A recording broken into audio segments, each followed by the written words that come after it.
Title: The Shadow over Innsmouth. Chapter 1. The Journey to Innsmouth. I had always been a lover of history and architecture, and my trip through New England was meant to be an exploration of forgotten towns and crumbling colonial settlements. It was during my inquiries at a small bookstore in Arkham that I first heard of Innsmouth, a place spoken of only in whispers. The locals shunned it, their faces darkening at its mention. A drunken old man at the train station had muttered, "Keep away from that place, boy. There's a shadow over Innsmouth." Curious beyond reason, I boarded the rickety bus that ran once a day between Arkham and Innsmouth, eager to uncover the secrets that lay hidden in its mist-choked streets. Chapter 2. First glimpses of a cursed town. As we neared the town, I noticed that the air grew heavy, thick with the scent of brine and decay. The buildings, once grand examples of Federalist architecture, were crumbling under the weight of neglect. Many were abandoned, their windows gaping like empty eye sockets. The streets were eerily silent, save for the distant crash of waves against the rocky shore. The people who remained were grotesque. Their skin had a sickly pallor, their eyes bulged unnaturally, and their mouths were unervingly wide. They walked with a strange, shuffling gait, avoiding my gaze as I stepped off the bus. Something was terribly wrong with Innsmouth. Chapter 3. The Esoteric Order of Dagon. I took lodging at the crumbling Gilman House Inn, where the stench of salt and mold clung to everything. That evening I ventured into the town square, where an imposing structure dominated the scene.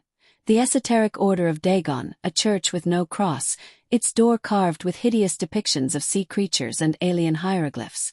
An old drunkard named Zadok Allen was willing to speak to me after a few drinks.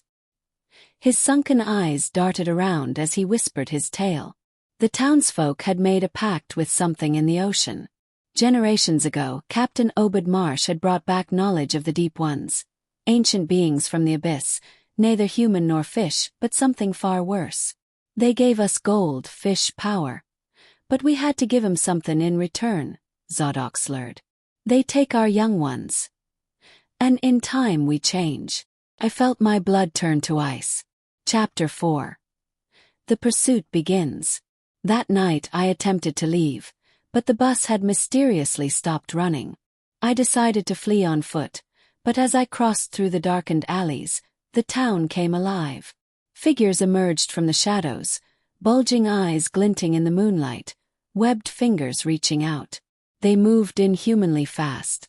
I ran through the twisting streets, ducking through abandoned buildings, my breath coming in ragged gasps. I could hear the wet slap of bare, webbed feet against the cobblestones as they pursued me. Chapter 5. The Escape and the Truth. I barely made it out, stumbling through the salt marshes, the cries of the deep ones echoing behind me. I never spoke of what I had seen, but the nightmares never ceased. And then I began to change. One evening, staring into the mirror, I saw my own eyes, wider, bulging, my skin taking on a ghastly hue. The truth clawed at my mind. I was one of them. The shadow of Innsmouth had followed me, and one day I would return to the depths. Epilogue: The Call of the Deep. As I prepare to leave this world of men, I hear a whisper in my dreams. A name floating through the tides of time. See you soon at Kanchaknapong R6F.